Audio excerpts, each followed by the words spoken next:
The Florida Gators lost to the Auburn Tigers in the SEC championship. Congrats, Auburn. Let's talk about it here on Locked On Gators. You are Locked On Gators, your daily podcast on the Florida Gators. Part of the Locked On Podcast Network, your team every day.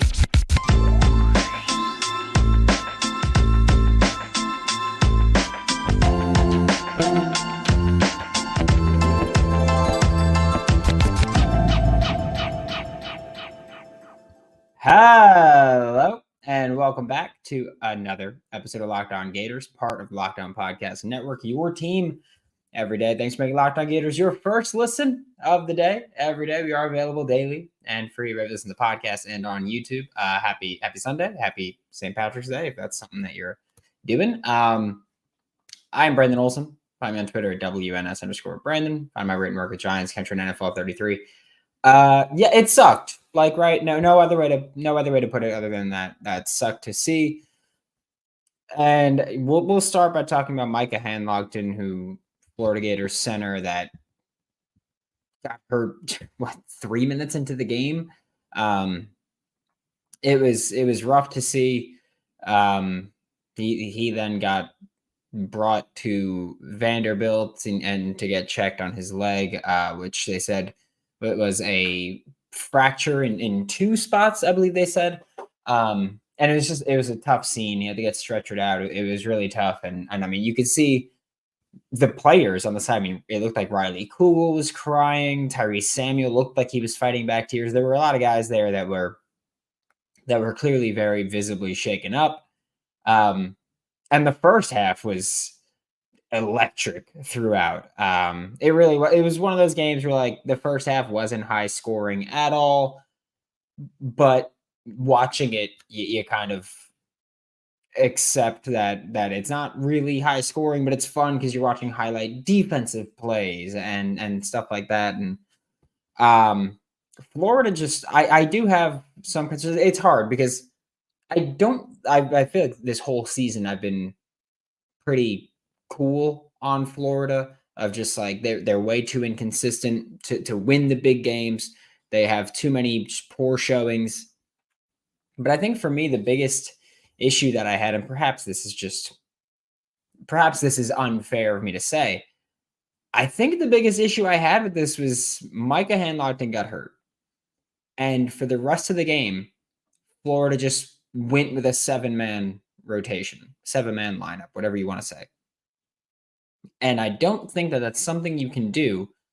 Consider Florida runs an 8-man rotation, right? This is your 4th day in a row playing.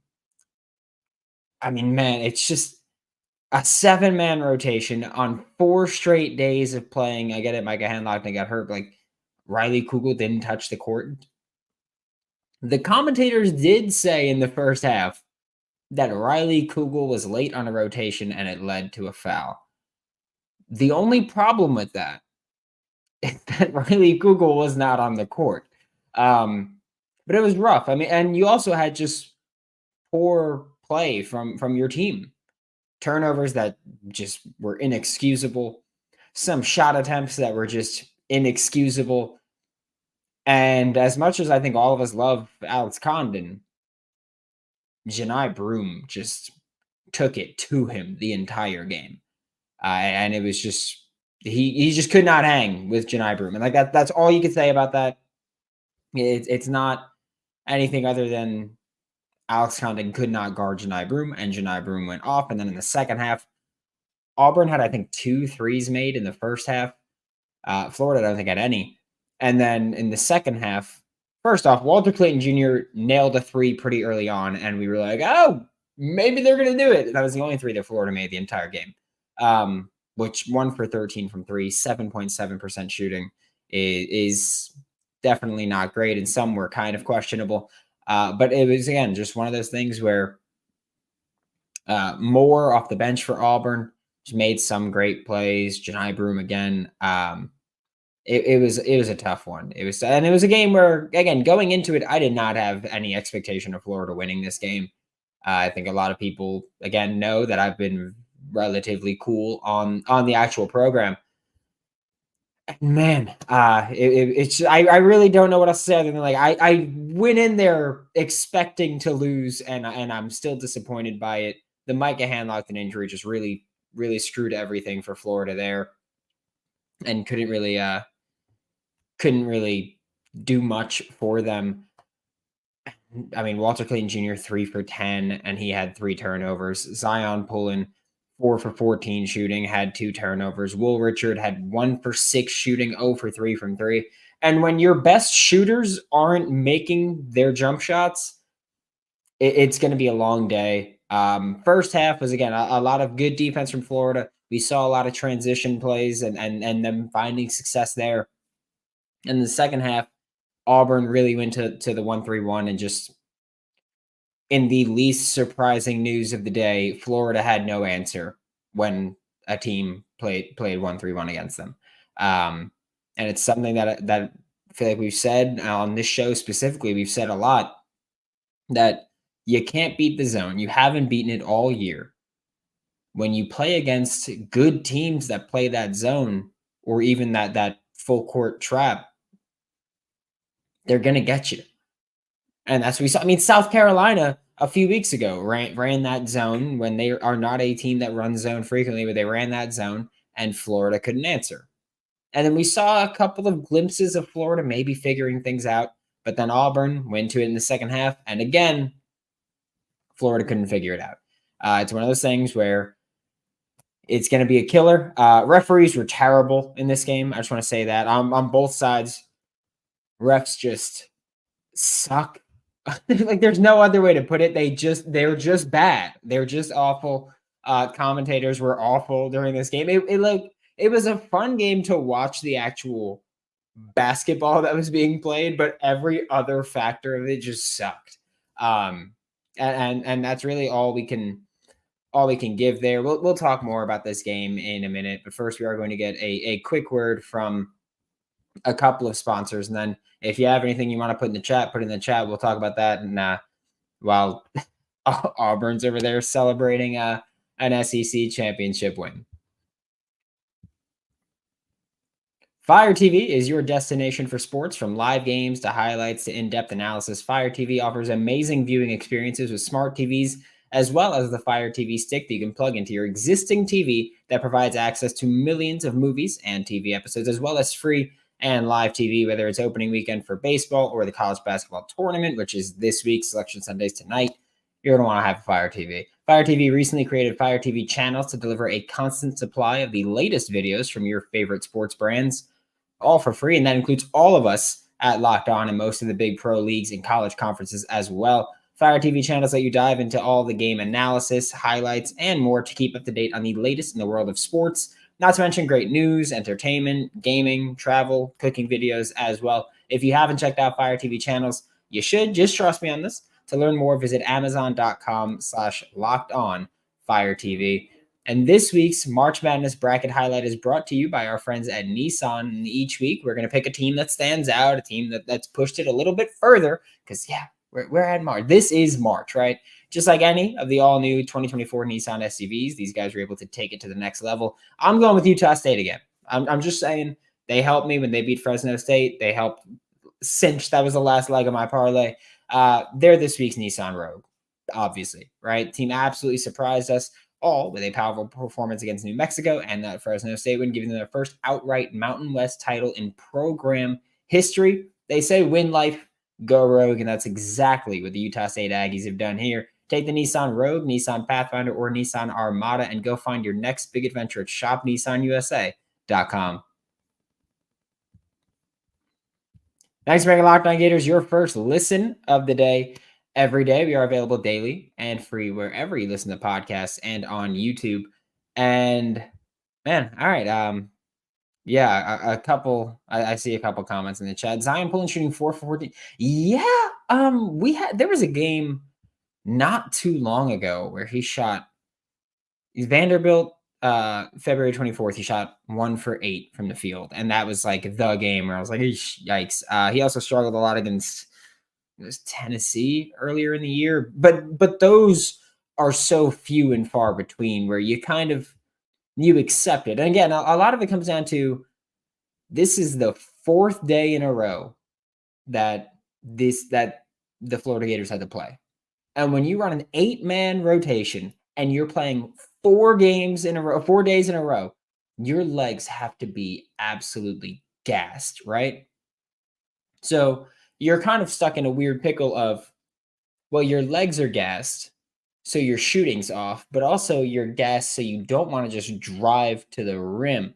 And you're stuck in an impossible situation, right? And for Florida, again, like I get it. I get how difficult it is to have to try and just do this. And you could see the guys that after Micah Hanlogton's injury, you could see everybody was visibly shaken up. Like I'm not going to.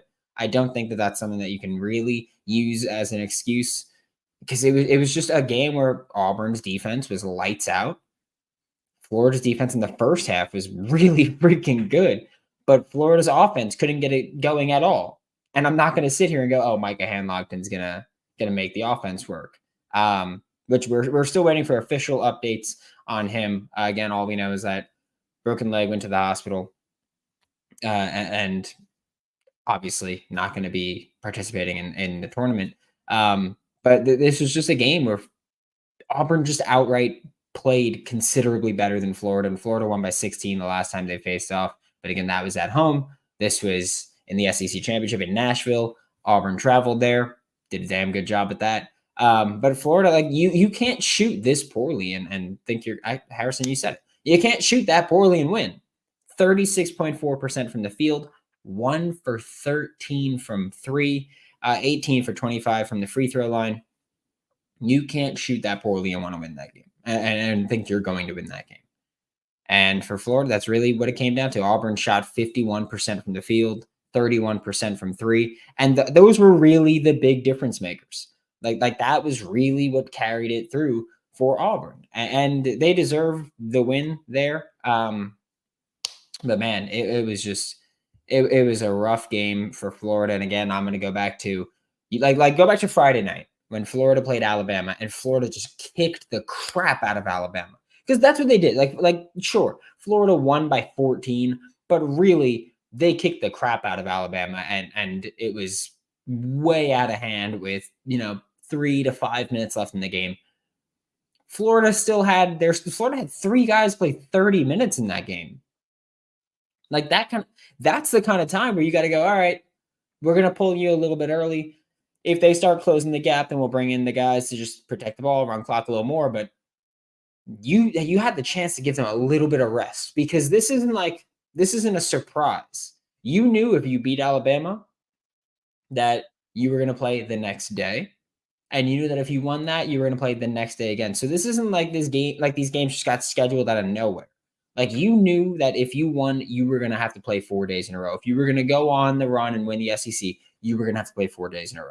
And having 3 guys play 30 plus minutes on Friday night in a game where they didn't have to and not taking advantage of those couple minutes of rest, it's tough. And you had the Micah Hanlogton injury and you just went with a 7-man rotation there. Because at that point, it was Tyree Samuel, Will Richard, Walter Clayton Jr., Zion Pullen, Alex Condon, Thomas Huck, and Denzel Aberdeen.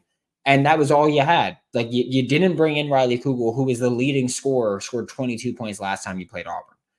You had just such a thin rotation in this game that the injury screwed you. Again, of course.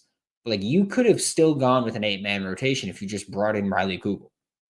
Like you could have did that.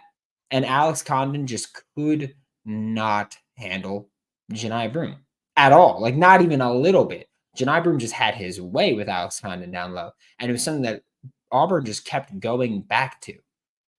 And I'm not saying Alex Condon's bad. He was outskilled. He was going against someone that is going to be an NBA player. He was just outskilled there.